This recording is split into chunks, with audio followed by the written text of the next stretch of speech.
Machiegni nya koromoga jwang weche manyien nyinga Ochieng Emmanuel.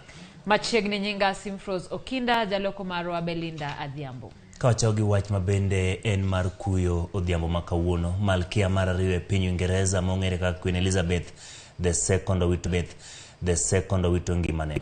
Motelo Queen Elizabeth neriko kete bwarita mar thieth kaluwore kod ote ma oyangi moe kar jot mare makende mar Balmoral e piny Scotland. Gikone lipot koro yango ne owito ngimane ka en jegni 96 ka achiel koro wawinjo ni tang'o matimore e pinyno mar Uingereza.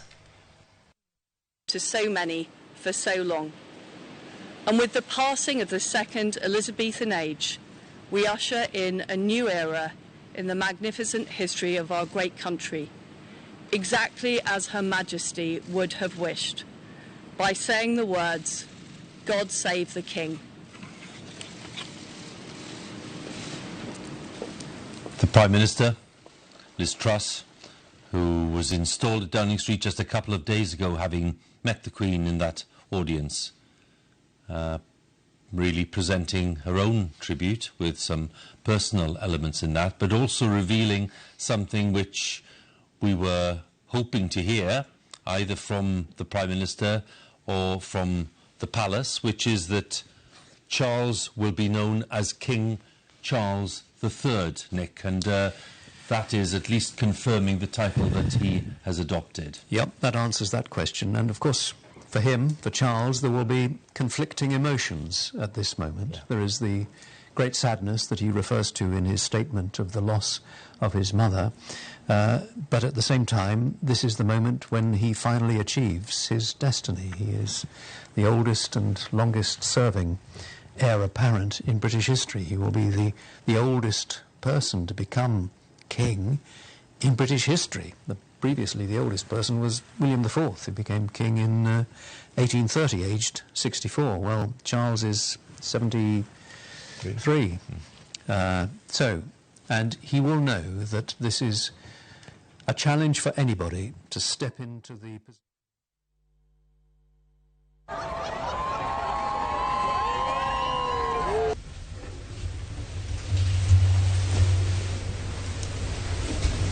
My government will use the opportunity of a strengthening economy .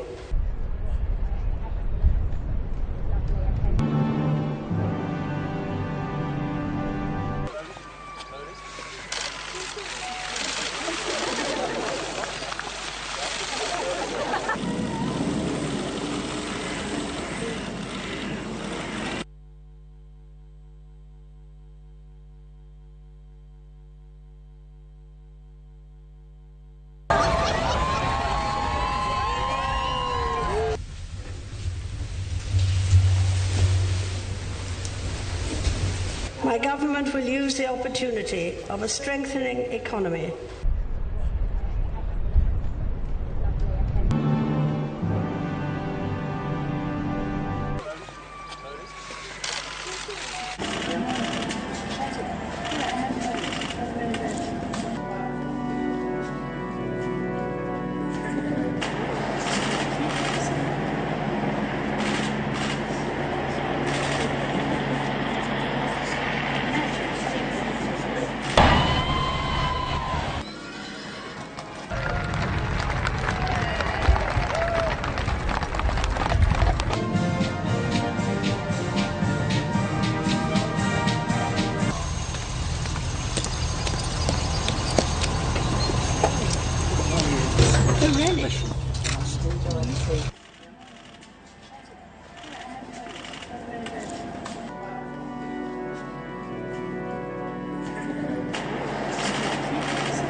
in the Welsh Cup class, the Welsh Section D is delighted that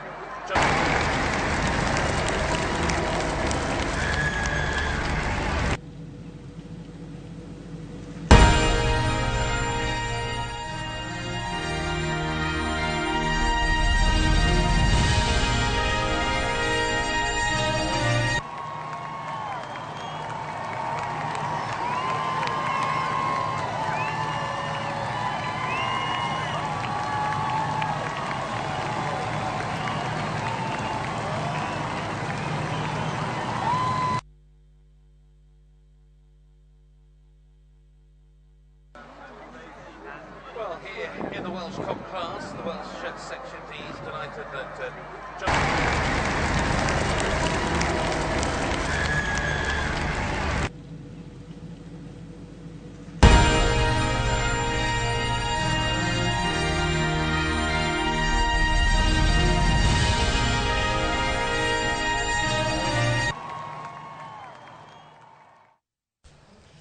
Ramogi kawadhi nyime ni bang' tho mar Queen Elizabeth koro yangore ni wuod kingi manyinge Prince Charles ema dhi kawo telo. Prince Charles ema koro telo chomo e lai mar telo mar joka kingi e pinyno mar Uingereza. Charles e wuon Queen Elizabeth maduong' kendo osebedo ka e wuod Queen Elizabeth maduong' kendo osebedo ka en kaka wuod kingi marito weche mag boma ma Wales. Charles en jegni 73.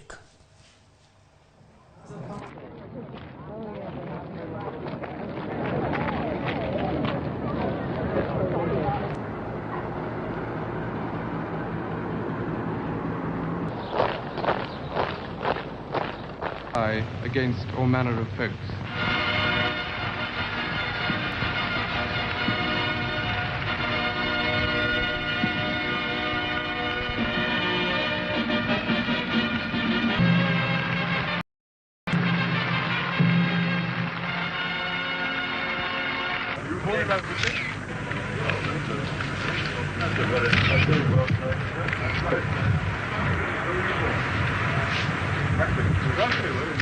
Sum up how you feel today, both of you. Difficult to find.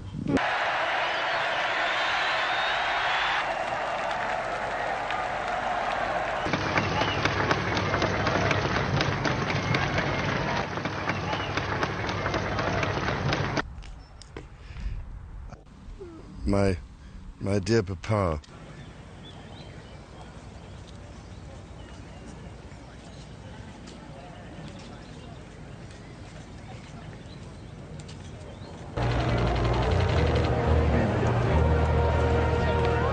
we were truly touched by your ability to join us.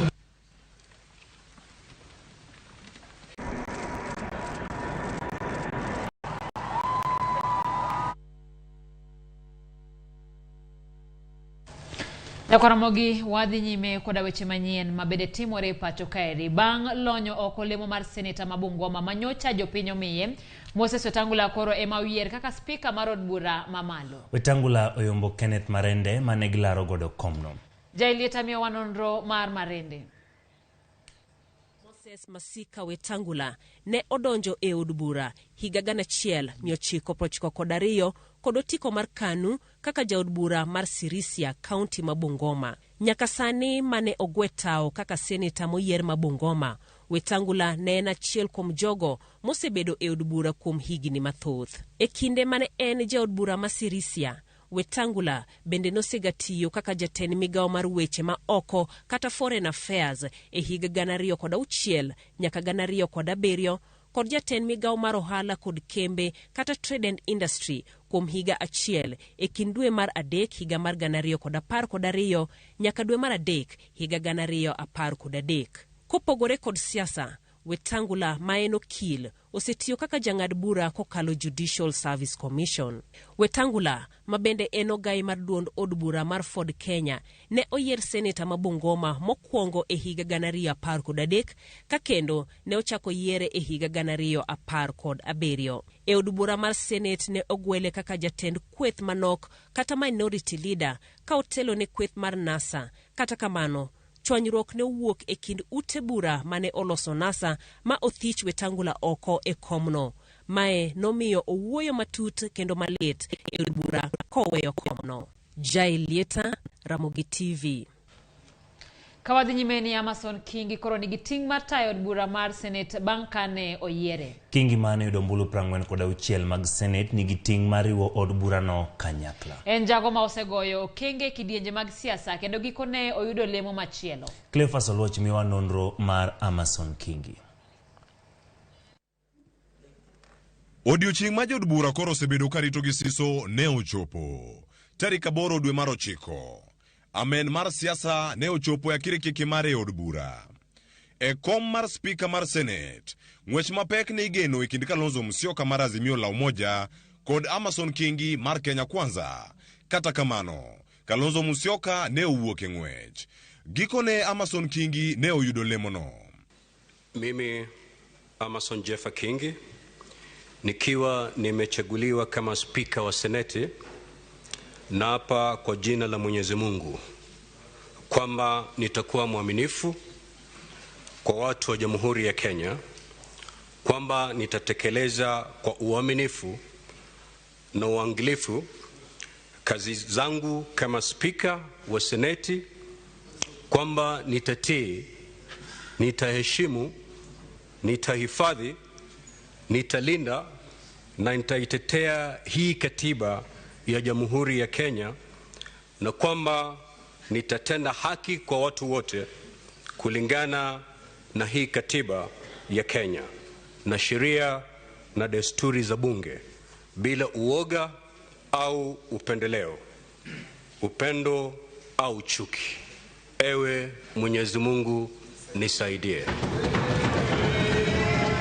Kingi masani jegni 48 en jalonye weche mag chike kaluwore gi lony mare. Ne osomo e sikund sekondar ma Alliance ma otieke sombe higa mar 1992. Bang'e ne otiegore e kind higa mar 2000 nyaka 2002 mobedo okil kamaloka. Kata obedo ni sani koro rwako gudu mar jakom od bura mar Senate, Kingi osekale kidienje mopogore opogore mag telo. E chakruok mar telo mare, ne obedo jaod bura ma Magarini e kaunti ma Kilifi e kind higa mar 2003 nyaka 2013. Sulwe mare mar telo ne omedo rieny, kendo ne ochwe obedo gavana ma Kilifi chakre higa mar 2013 nyaka koro ne wuok e telo. E riwruok mar governors, Kingi yande nigi lemo mar jakom komiti marango weche mag tend loch gwenge. Amason Kingi osebilo telo mag migepe kochakore migawo mar winjruok e pinje mag Afrika ma Ugwe mane omako e kinde 2008 nyaka 2010, to kod migawo mar chenro mag lupo mane omako e kinde 2010 nyaka 2013. Donjo mar lemo mar spika ne riki kwedo kod riwruok siasa mar Azimio la Umoja, manyiso ni koro en kod ting' mar riwo kanyakla od bura mar Senate kendo neno ni gitayo chenro magi maonge pogruok. Cleophas Oluoch, Ramogi TV.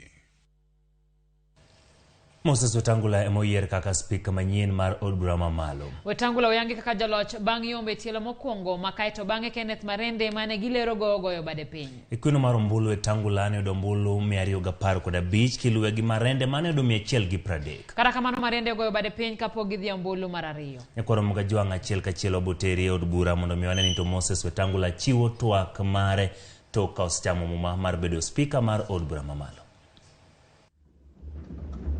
I accept and submit to your will, and I'm ready to serve as the 8th Speaker of the National Assembly since our independence.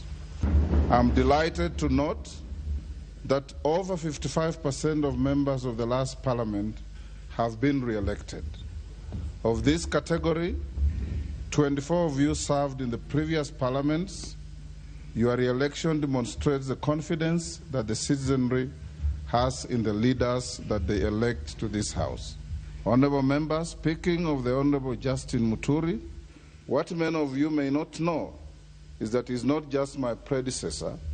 He was my roommate at the University of Nairobi, at the School of Law. He was also my classmate. He is my age mate and a long-time friend. We made our debut in Parliament together in the 7th Parliament. We were appointed earlier in our years as magistrates on the same date. Indeed, I do not know whether to call it fate sheer coincidence, or maybe it's God's plan, but whatever it is, our paths in life have always met, and today they meet again. Kathuri Murungi e jalup Speaker ma od bura mar Senate. Murungi ma jahigni 50 ni kod sigana marabora mana kaka Sharon Ong'ao leronwa. Kathuri Murungi mong'ere gi nying mar pak kaka Kamashiani nonyuol dwe mar 8 mar higa mar 1972 kod 2 e kaunti ma Meru. Nyaka sani entiere gi higni 50. Kotenre gi lai mare mar somo, ne oriwore gi skund primar ma Mashikene kuom thuolo mar higni 7. Bang' mano ne odhi e skund sekondar Mandagene, kama bang'e ne omedo sombe ma oyudo oboke mar digri e mbalariany mar Egerton. Bang' ka ne osidhe kondo bang' tieko sombe e lony mar mwandu ma iyudo e bwo lowo. Kapok ne oriwore kod siasa, Murungi ne otiyo e migepe mopogore opogore chakre higa mar 1999. Kata kamano ne odonjo e paw siasa e higa mar 2013. Bang' ka noyiere kaka jaod bura e kar chung od bura ma South Imenti kod otiko mar duond bura mar TNA. Ne odok kendo mochung' kaka jaod bura e kar chung od bura ma South Imenti kendo e yiero mar higa mar 2017. Wang'ni kata kamano ne oyiere ma onge duond bura. Bang' tayo kar chung od bura ma South Imenti kuom thuolo mar higni 10, yiero ma higani ne ochung' mar laro komb senator e kaunti ma Meru, kanochung' kod otiko mar duond bura mar UDA. Kata kamano ne oyudo loch bang' yombo jochung' 6 ma bende ne opiem godo. Dwache kata kamano ne ok orumo gi kanyo. Ka bende ne ochiwo gombo mare mar laro komb jalup Speaker mar od bura mar Senate ma higani, bang' ka nopuodhe kod riwruok mar Kenya Kwanza. Kata kamano ne yudo loch makamano bang' dong' kende e ng'we laro komb jalup Speaker e od bura mar Senate. And Mr. Speaker, your election and my election, actually we have won in first round. Actually, it's like we won an Indian because of the 46 ballots that were cast, all the 46 came to your side. And therefore, both of us, it seems, we were elected and opposed. Sharon Ong'ao, Ramogi TV, Nairobi. Kapod wantiere weche mag jood bura mar 13 kauno chamo mumayanga kendo keto singo mar tiyo ne jopiny. Nyasi makamano bende ne obagi od bura mar Senate kama senators ochame mumaka eto gichwe gi yiero Speaker kod jalupne. George Bati nitiere od bura kendo miyo lipot mach mar chal mar nyasino. Kar sa 2 mar okinyi tarik 8 dwe mar 9 2022, jood bura mamalo kod mag Senate donje od bura mar chamo muma kendo kao ting' mar tiyo ne oganda jo Kenya ka jotich mag od bura madhi tayo chenrono bende ritogi. Bang' donje od bura Mbele Karan makojolo mar od bura Sera Kioko, jood bura ne ochako chamo muma ka gisingo luwo kendo rito katiba mar piny Kenya kanyakla kod chiwo luor ne jopiny manomiyogi ombulu ma bende gidhi tiyo negi. Osogo Bensuda Joyce Atieno, having been elected a member of the National Assembly, do swear in the name of the Almighty God that I will bear true faith and allegiance to the people and the Republic of Kenya. That I will obey, respect, uphold, preserve, protect and defend this Constitution of Republic of Kenya. Ewe Mwenyezi Mungu unisaidie. Chamo muma ni nyisa ng'ohie. Chamo muma en kuong'ruok ni ibo tiyo ne jopiny, ni ibo luwo katiba kendo ibo keto Nyasaye e gigo duto te mitimo. Emomiyo nitie oath mokete nying Nyasaye, to nitie machielo mar affirmation ma okete nying Nyasaye. Ng'enywa nochamo kiapo ma nying Nyasaye nitie, mawacho ni wabo bedo faithful to katiba, faithful to jopiny, faithful to Nyasaye e gigo duto te mwatimo. Koro ma ema miyo wateko mar chako tich kaka jogo moyier gi jopiny. Kaka yo mar nyiso jood bura mochamo muma onyiso moko kuom ting' makoro ritogi neno ni gichopo kare singo manigi keto ne oganda jo Kenya e kinde kuong'ruok mar chako tich. Akwayo jowani koro nyaka wabed makini kabisa e bunge ka gi committees e programs go matimore mag serikal mondo wa make sure ni wambende thudo gigo modon mondo timre. To ma dhi chakore gi sama edhi kel list mar jok midhi ndike serikal kaka cabinet ministers, kaka edhi ndik principal secretaries, to gi jok mopogore nikech odni ema dhi puodhogi. Koro kiponi waneno ka ng'ato ntiere ka mokeli ma jamibadhi ng'ama samoro ok nyal chopo raticho maber ahinya. Mae ndiye kama inyalo wachno. Kaka yo mar nyiso ikruok margi, jood bura mochamo muma onyiso moko kuom ting' ma koro ritogi mar neno ni gichopo kare singo ma giketo e kinde kung'ruok mar chako tich ayanga. Gisingo mar biro keto piny owacho tesre e neno ni chenro mochwal e od bura mag Azimio ng'anyo kendo wuok e od bura. He was in such a rush to make a ruling when we had all the time to dispense with issues, when we had all the time to allow our nominated senators to be part of this process, when we had all the time to investigate and assess the suitability, the integrity and credibility of the candidates who had put themselves before the House. That is why we have decided we are not going to be part of that charade. Kakoro ni chenro mag od bura ochakore ayanga, oganda jo Kenya ni kod geno ni jood bura mane giyiero biro keto mokwongo dwach jopiny e twak ma ichwale od bura mar loko ngima oganda jo Kenya. George Bati, Ramogi TV. Ka pod wantiere weche mag od bura mamalo, mana kaka od bura mar 13 jood bura ne ochamo muma ka ipimo kod od bura mar 12. Moko kuom jood bura mane oyier kendo chamo muma odiochieng' ma kawuono nitiere kod bura e nyim doho. Mana kaka od bura mar 12 ma kindene mag tich koro rumo, od bura masani mar 13 kod Senate bende rwako jood bura mathoth manitiere kod buche do ma pacho ka. Pend chik mar 6 wi weche telo kaachiel kod kido makare dwaro mondo jotij piny owacho duto obed joma kitgi beyo kendo mobidhore.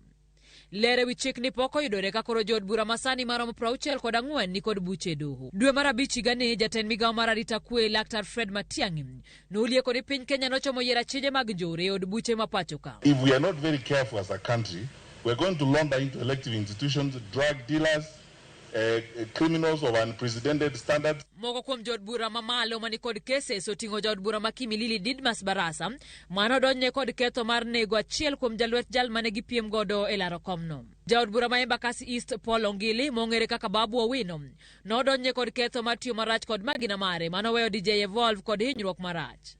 Jaod bura ma Sirisia John Waluhi noyud kod ketho mar kwalo $297,000 kowuok e board mar National Cereals and Produce Board. Nomiye kum mar higni 34 kata kamano ne otima pile do mamalo burano pok owinji.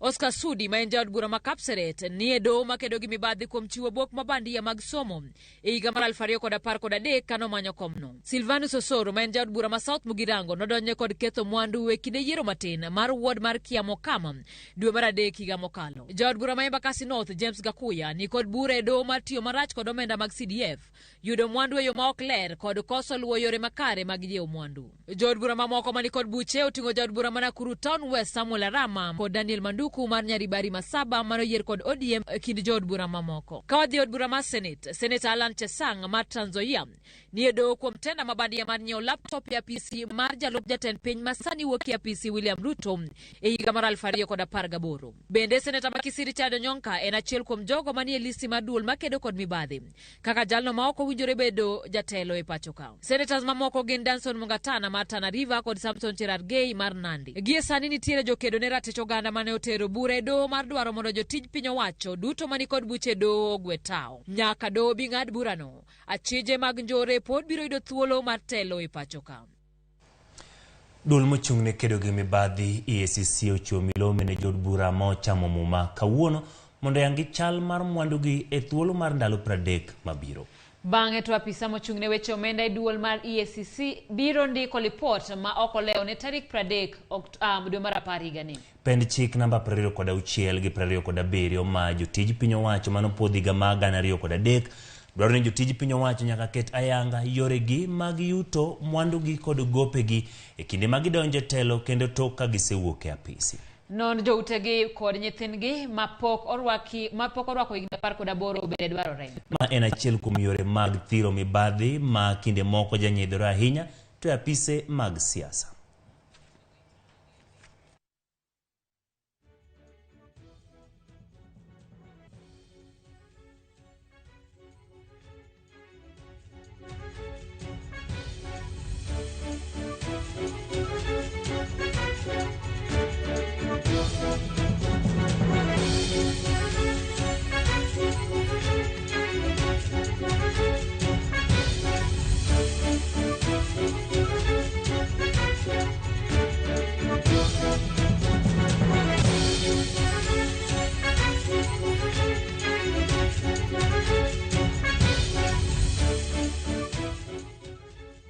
Ya koromoga juange wach mabende otimore odhiambo makawuono ma piny mangima rango kendo okelo kuyo chuny oganda en Queen Elizabeth mar ariyo owito ngimane. Malkia mar ariyo ma piny Ingereza mong'ere kaka Queen Elizabeth II owito ngimane. Motelo Queen Elizabeth ne riko ket e bwo arita mar thieth kaluwore kod ote ma oyangi moa kar jot mare makende mar Balmoral e piny noero mar Scotland. Gikone lipot koro yango ni ne owito ngimane. Owito ngimane ka en jahigni 96. Wadhi ng'iyo moko kuom ote mabende yor Twitter kod jogo eko mabende koro ote mag kuyo kaluwore kod tho mar Queen Elizabeth. Stand with us, wacho ni Tel Aviv is lit up to honor the memory of Queen Elizabeth II. May her memory forever be a blessing. Ian Rush, wacho ni rest in peace, Queen Elizabeth II. You will never be forgotten and forever loved. My thoughts are with the royal family at this sad time. Ramogi wasomo moko kuom ote mabende koro jotelo mopogore kachiel koda oganda oro kaluwore koda tho mar Queen Elizabeth mar ariyo e piny noero mano kata malkia mar piny noero mar Ingereza. Wantiere kod ng'at maluongore ni Don Holt 99. Whether you admired or detested the British royalty and its trappings, Elizabeth Mary Windsor had an impact on the world that few have ever had. Wacho no bedo kod gik manokelo makare pacho kaendi maji ne piny mangima maji mathin ne nyalo chopo e kinde mabende ne otelo ko wacho kanyo ni I think Queen Elizabeth II will be greatly missed. Nat mabende jopiny bro bedo ka winjo thuolo maweyo e kind oganda e piny mangima.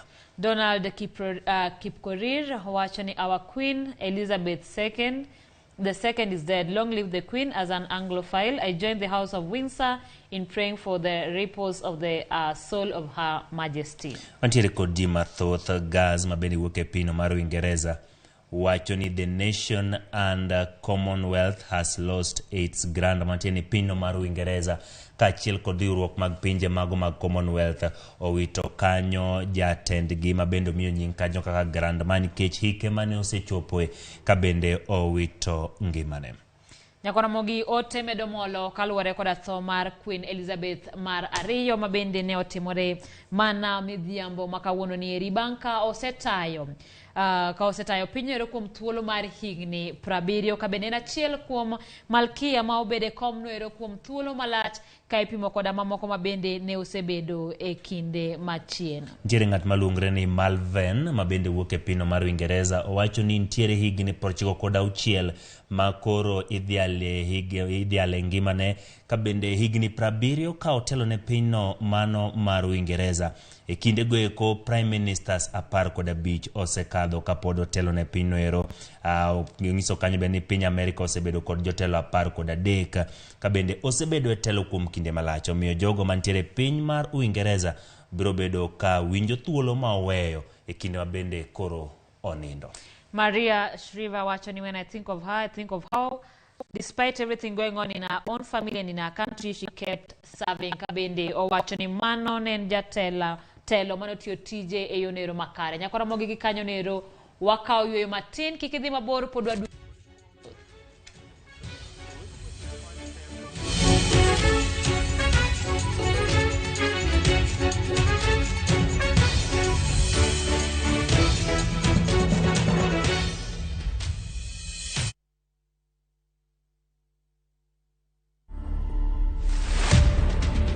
Niliitwa Githeriman 2017, tukaenda State House na bibi yangu. Nikaenda nikapatiwa samba, nikapatiwa cheki yangu.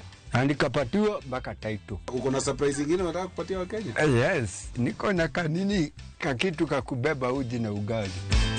To watch this story and more, download the Citizen Digital app today. Kenya's #1 app, Citizen Digital. Wakenya wengi wanaendelea kushiriki na kushinda $300,000 kwenye Shabiki Major Leagues Jackpot. Kwa majina naitwa Boniface Buvi Kitheka. Niliweza kuona ile advertisement ya wale vijana wawili wale walikuwa wameshinda each 150 na niliweza kushinda hizi 300,000. Ingia kwa mitandao, search ya Shabiki, anza kuwekelea Kuwa mmoja wao. Cheza Major League Jackpot kwa shilingi 10 pekee kwa kutuma neno MJP kwa 29063 na waweza kuwa mshindi. Shabiki Major League Jackpot, the easiest jackpot in Kenya. Not for persons under the age of 18. Betting can be addictive. Play responsibly. Shabiki.com is authorized and regulated by the BCLB. License number 416.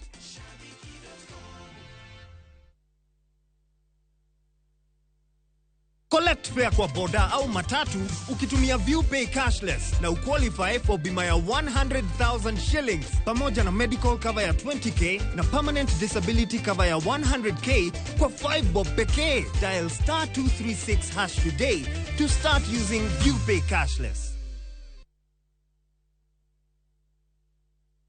Hey, young man, what are you doing in the dormitory area? Schoolflix Data Pass is back. Now you can watch all your favorite films for free with 100 MB of data from Safaricom. To get Schoolflix Data Pass, simply tap Data Pass in the app and select Schoolflix. Schoolflix Data Pass. 100 MB to watch your favorite film on View Sasa.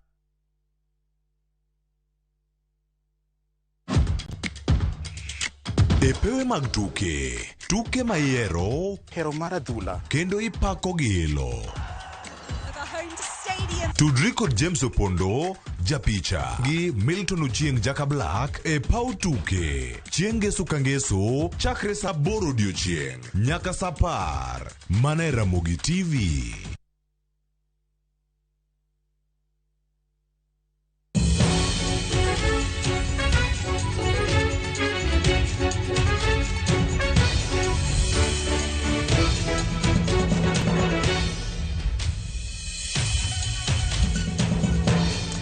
Machiegni kendo nyakwaro mga jwang'ero kamano kuom bedo kodwa e chenro mar OIMORE kawadhi nyime. Paro biro sumore od bura masani kowuok kuom joma tindo nyaka joma dongo. Od bura gi oting'o rowere, jotelo ma hikgi ni e diere nyaka mago ma hikgi ni malo. Judith Omondi ni kod lipote wi rowere kod jotelo ma hikgi ni malo moyier kaka jod bura e yiero ma higani. Od bura mar 13 dhi ting'o jotelo moriwore, mano joma tindo kod joma dongo ma hikgi ni malo. E yiero mar tarik 9 dwe mar 8, ma ok tin ne joma tindo 17 ne oyier kaka jood bura e kombe mag od bura mamalo kod Senate. Ma dhi miyo jotelo thuolo mar winjo paro kowuok kuom joma tindo kod joma hikgi ni malo bende, ka gichwalo dwaro mar jogo ma gichung'negi e od burano. Kombe mag Senate, Senator Manyandarua John Methu, ma en jahigni 31 en achiel kuom jood bura mag Senate ma oyier ma hike ni piny. Kaunti ma Migori bende ni kod Senator ma jahigni 32, mano Eddie Okech. Kaunti ma Nairobi bende nitie jaod bura, mano Edwin Sifuna, ma bende ikwano kaka jalno ma hike ni piny e kind jood bura mamoko. Bende bedo gi rowere e komno mar Senate dhi miyo gi thuolo mar puodho chike mabiro rango rowere kod wang' mamuol. Ma en gima biro fwenyore kapok higni 5 orumo. Gima wadhi gore ne mokwongo e ot mar Senate kaendi en ni Senate is one of our institutions manyaka make sure ni luwo chike mokethre kaka ncha IBC ketho chike ting'ia kamacha. Jood bura mag Senate ma hikgi ni malo gin kaka Oburu Oginga mar kaunti ma Siaya, mamoko gin kaka Richard Onyonka mar Kisii, Eric Okongo mar Nyamira, Mohamed Faki mar kaunti ma Mombasa kod Boni Alwale mar Kakamega e kind mamoko. Rieko mar duong' bende nyalo wuok koa kuom senators gi ma hikgi ni malo. Kombe mag Woman Representative, jood bura ma hikgi ni piny gin kaka Linet Chepkorir Toto mar kaunti ma Bomet.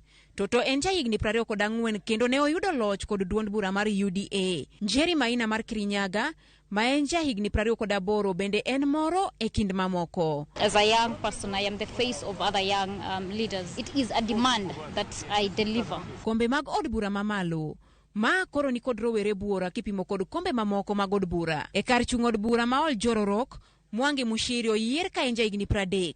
Jaod bura ma Saboti Caleb Amisi, ma jahigni 34 bende oyier kod otiko mar ODM. Paul Ongili mong'ere kaka Babu Owino mar Embakasi East, Felix Odiwuor mar Lang'ata e kind mamoko. Jood bura ma ogwel e loro were od bura mar Senate gin Hezena Lemaletian mar duond bura mar ODM kod Rafael Chimera mar UDA. Wenge duto sani rango kaka rowere moyier kaachiel kod jotelo ma hikgi malo e od bura ma pacho kae biro tiyo ne oganda jo Kenya. Tich margi samoro biro lombo oganda mondo med kwan mar rowere kod joma hikgi malo e od bura e yiero mabiro.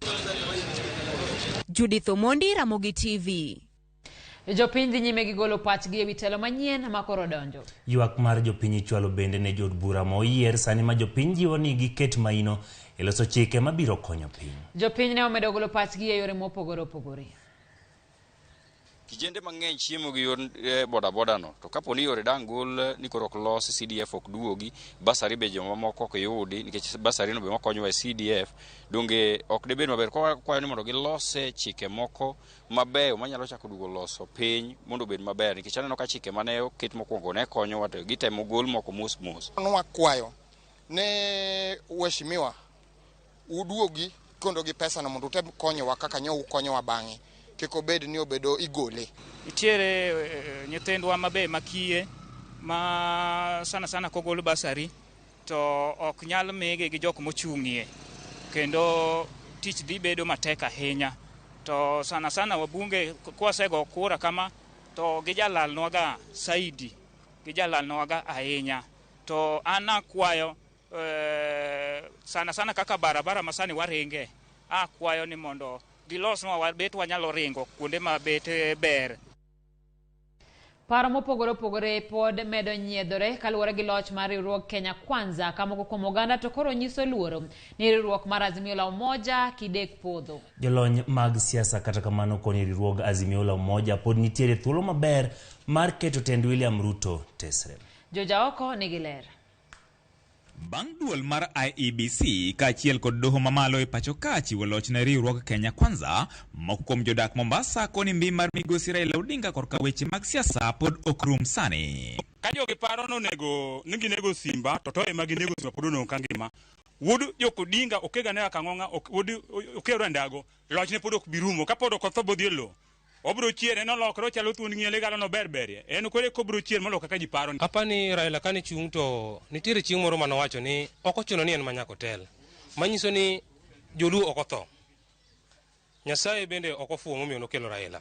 Koro manyiso ni nitiere ng'at manyalo telo bang' Raila. Maimuna Mwidau ma en jalony korka weche mag siasa koni rem mar riwruog Azimio la Umoja ka otelo ok ofulo ni kargi koro orumo. Kushindwa kwa Azimio sio mwisho wa kazi wa wale vinara, kwa sababu wanaweza kuendeleza upinzani wakipangia kwa mwaka mengine mitano, kwa sababu tayari wao pia wana ushindi mkubwa. Tukiangalia ni karibu nusu ya nchi tayari ina ufuasi wao wa Azimio. Kwa hiyo haimaanishi wamekwisha, hapo bado wana nguvu zao. Jalony no koni ma koro ithulo matende riwruog Azimio la Umoja onego ti kod kwan jotendgi mathoth mar keto tesre tend William Ruto. Kwa hiyo vinara ambao tayari wako Azimio bado wana fursa kubwa, kwa sababu kama mfano Mombasa kiti ni cha ODM. Ukiangalia Kilifi kiti ni cha ODM. Kwa hiyo bado kuna nguvu na wana viti vingi zaidi ambazo wanaweza kutumia ile nguvu yao, fursa yao ya nguvu ya chama kuweza kuendeleza muungano wa Azimio. Jo Azimio ni tododo ngadonga i Azimio nikech telo without ngama pinge kaka opposition ok telo manyalo dhi maber kata mana matin. Moko kuom johera mag riwruog Azimio la Umoja wacho ni gima sani ginyalo timo onge ni mar loch mar Kenya Kwanza gipimo mana gi sigand Luo mar ratego motoyo kwesi Meru. Akili tend Ruto ana rwaka kama no kabitamra nikech awon kang'iyo gi ngimana okanyal piem gi tend Ruto, lakini akwani mondo Raila amwana oseyombe kata timina kaka timina no okawa jo Ruto kaka waja Azimio moko ketie kanyo mondo gitimno nade gitigo kamra achiel. Olinga kabisa makata ji hinyre en olinga jaduongo ywe kiko wuogo ko bo wuo nikech onge tiende. Kata kamano wach magiduto gisiro en mana kwe monya e pacho kama ngima gino magikoni mabiro konyogi e thiedho adhonde mag mirima magin godo e chunygi. Ikiwa Raila Odinga atakuwa hataendeleza siasa, lazima patatokea kinara mwingine ndani ya ODM ama katika Wiper ambaye ataweza kuleta watu pamoja na kwenda mbele. Kwa yani Odinga obed kando lakini otiegno ng'ama iluongo ni Baba Owino ema nyalo bedo fighter manyalo kedo gi jogi. Jalony korka weche mag siasa koni riwruok mar Azimio la Umoja pod ni kod thuolo maber mar keto piny Kenya koke kaluwore gi jotelo magin godo. Kamoko kuom jopiny bende koni siasa ma pacho ka kidek mana lokore mana kaluwore kaka jatend piny Kenya moyier William Ruto biro tayo pacho ka. George Aoko, Ramogi TV, Mombasa. Ka wawuok e kaunti ma Mombasa to wadhi nyaka e kaunti ma Busia kama gavana mar kaunti no ero Laktar Paul Otuoma otero jotend migawo mag kaunti no duto e yweyo ma ochuno ka koro yango komiti mabiro tayo chenro e migepe mag kaunti no. Ma achiel kuom okenge ma Otuoma yango ni biro konyo e chalo dongruok ne jopiny kaluwore kod singone mar kelo lokruok e moko kuom thuolo ma biro bedo godo mar ndalo 100 e apisi. Okang' ma kamae biro mana ndalo 2 kende to ka Otuoma nyocha oromo kod apisas mag kaunti no. I want to announce here today that I'm sending the county secretary, who is also the chair of the office on assumption of office of the governors committee, all CECs members and all CEOs, that is chief officers, are hereby sent on compulsory leave with immediate effect pending any action by any prescribed law. You are aware that I had earlier communicated to you about the RRI initiative for the next 100 days, and we have promised the people of Busia on what we need to deliver on 100 days. And this rearrangement is being made to facilitate that. I think I was here with you. I communicated with you on what we need to do in 100 days. Therefore, I also want to appoint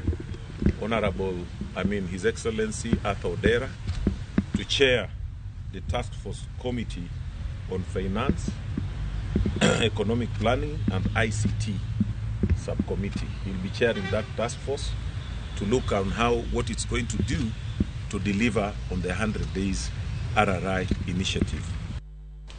Koth mamedo chwe pacho ka odaro moko kuom jodak e alwora ma Nyamasare e kaunti ma Kisumu. Jodak ywak ni kata olalo manoger mondo kony jopiny ng'ado aora ma Wigwa koro baro pi kochome mier nikech taka opong'e. Joiso duor nigi lipota mar midhiero mar koth. Koth wuon chiemo, kata kamano, koth mang'eny to ketho chiemo kendo kelo midhiero ne jodaka. Koth nyomonjo gwenge ma Kapuothe kod Nyamasaria e kaunti ma Kisumu. Koth manyochako chwe kar saa 1:30 otieno nyomayo jodak nindo kendo piny orunegi ka gidang'ni kod midhiero. Yoni no bedo flooded from junction ma daraja no kabiro koni. All house ute man ka gite no bedo flooded. Ji mine gi nyithindo no konindo, chuo no tiyo tij baro mteche to nok nyalore. Ma pigni eri no hinyowa seriously. Udi ochung'e pi makoro owiyo alwora ni ka oula medo ywayo mwandu mag udi kod mag puothegi. Oganda modaka machiegni kod aora ma Wigwa ywago gik ma koth oseketho. Oda piyo go piny, kata gwenda piyo dhigo te. Atute ga piyo dhigo, rombe ga piyo dhigo. Koro okwan maber ahinya sani. Sani koro koth biro mang'eny. Wana wadak gi parruok, kech waken koth birumo karang'o, wasike sika gidangni, kata tuoche mabiro nikech pi. Choche sani opong', oko mag ji tamba, magi duto wayoro. Nyithindo yoro kech ng'iewo gambut maromo piny gi ma area ma Kapuothe kae nyaka nanga ok wanyal, wabiro yudo kolera. Jodak makono koro seyo gedo mar olalo mar nanga magiwacho ni pi okale maber ka bende gidwaro mondo oyarnegi dho aora ma Wigwa. Chandruok mwasebedo go e area ma nanga ka achiel ga aora marwa miluongo ni Wigwa ni en chandruok ni daraja manogerwa gi jo SBI nokete piny. Ka noger pilas mako kwa piny kabiro malo, pilas gi miyo gas yake kadhi. Ka yugi biro to moke pilas manogere bwo daraja, daraja be chiek. Koro yugi pong' to dok chien, daro wa mier pi donja papa ka pi odonjo kata saa 8 mar otieno. Inyalo poka gwen pi dhigo. Dot gini gi oseyawore nikech mar pi.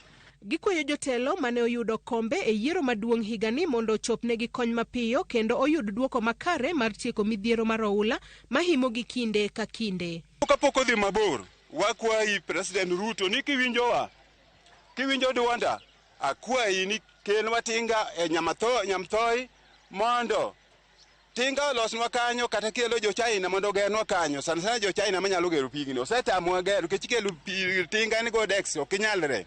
Wan wakwayo mana sirikal mondo mi kaka nyalo konyowa mondo losnwa aora oyarnwa aora mondo bed maduong' to gi ng'i kaka ginyalo divert nwa be ntiere wange aoche moko be mapod thago makelo pi ei gweng' kun ma ji odak. Joyce Oduor, Ramogi TV. E kindeno duol mochung'ne koro chal mar kor lwasi ochiwo lipot ni gwenge mathoth e Kenya biro bedo kod koth manok e kind dweni kod dwe mar 12. Luoro nitie ni nok mar koth bende biro thiro nyak mar chiemo e pacho ka Judith Omondi miyowa ler. Dwe mar 9 norwako koth e moko kuom gwenge ma pacho kae. Kata kamano, koth ma osechako chue dipo ka ok oromo ka kuonde moko biro yudo koth manok. Kaluwore kod duol mochung'ne koro chal mar kor lwasi. Kaluwore kod lipot mar duol ni, moko kuom gwenge alwora mar Nam Lolwe kod alwora mar Hoho mar Okak biro yudo koth manok. Nyidho ma okinyi ka okinyi biro nenore e gwenge ma kadho wadh Nam Chumbi, ka alwora mar Nairobi to biro bedo kod koth mar odiochieng' kod boche seche mag okinyi. E kind dwe mar 10 nyaka 12 higani, koth dipo ka ok ochue kaka dwarore. Gwenge manyalo yudo koth kidam gin alwora mar Nam Lolwe kaka Siaya, Kisumu, Migori, Kisii, Nyamira, Homa Bay e kind mamoko. Gwenge moko mag imbo mar Kenya kuma oriwo Bungoma, Kakamega, Busia, Trans Nzoia kod West Pokot nyalo bedo gi koth moheo gwenge mamoko. Liet mar alwora bende nyiso ni thoth gwenge mantiere ugwe mar piny Kenya biro bedo kod liet mamalo mohingo kinde mokalo. Kaluwore gi duol makoro chal mar kor lwasi, nok mar koth biro thiro weche mag pur kendo kelo ne jamni midhiero. Nok mar pi e pacho kae bende nyalo nyayo landruok mar tuoche kaka nyaldiema e kind tuoche mamoko kaka mag pien. Judith Omondi, Ramogi TV. Nyako Ramogi, lipot mar chal mar kor lwasi no yore makelo wa e yueyowa mar 2 e chenro ni eri. Ka kamano kik idhi mabor, waduogo e chego iko mag tuke.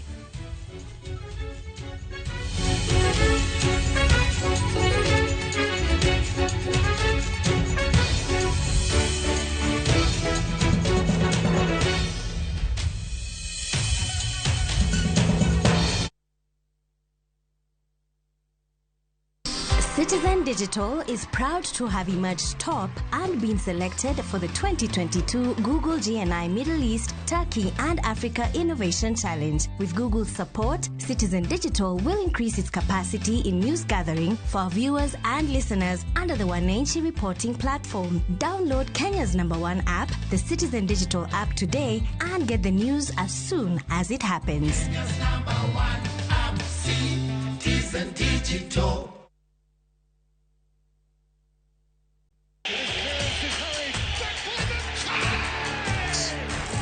Have doodles taken over your home? Hey, I need to suck your blood. Get Bolt and get your home back. Unlike other insecticides made from toxic synthetic pyrethroids, Bolt is made from 100% natural Kenyan pyrethrum, making it gentle on you but deadly on flying and crawling insects. When doodles strike, stop them dead. Bolt insecticide, gentle on you, deadly on doodles. Get Bolt insecticide today.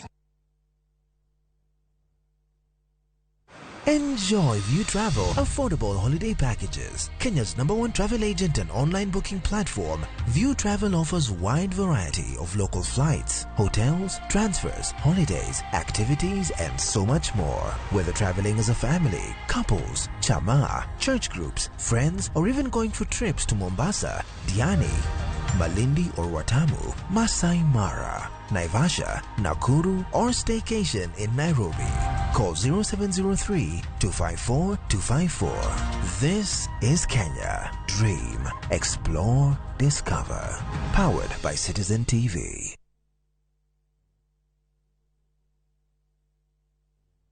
Big leagues are back.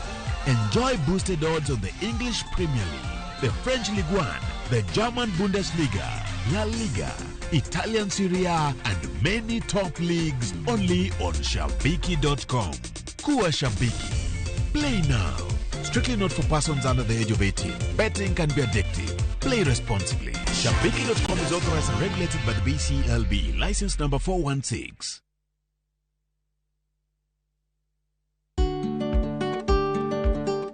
Be ing'eyo ni kong'o kawo dakika 6 kende mondo chak luoko buongo.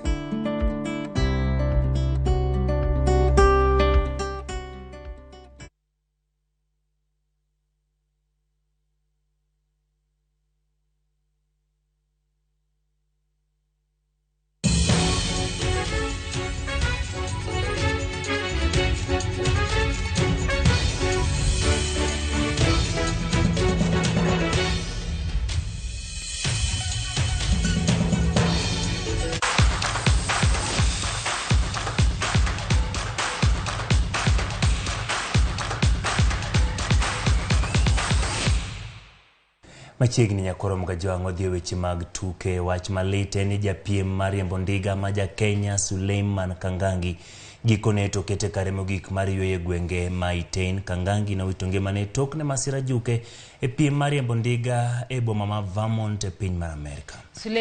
Suleiman ne onyuole boma ma Eldoret kane oyuage kod joriemb ndiga wetene kaka jal mane ohero konyo jowetege kae pare kuom ne riembo ndiga kowuok Nairobi nyaka Mombasa mar choko omenda ne nyithindo ma ochan Nairobi kod Eldoret.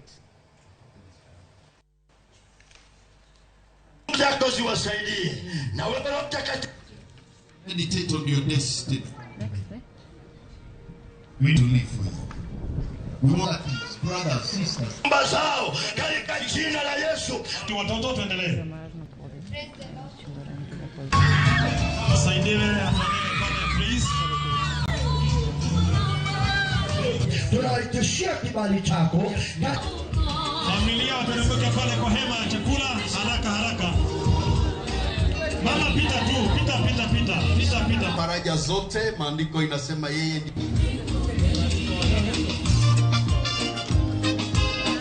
Haya watoto wapitishwe hapo. Kawadhi nyime ni timba dhula mar Napoli ne ochungore Liverpool bang' nyoro gi gonde 4-1 e tugo mano tugi mar Champions League kagichako PM e tielo makare. Napoli ne oloyo gonde 3 e half mokwongo kapok ne giduogo gimedo 1 e half mar ariyo ka Liverpool yudo 1 mar yweyo pi wang'. This is Kvaratskhelia, the exciting Georgian.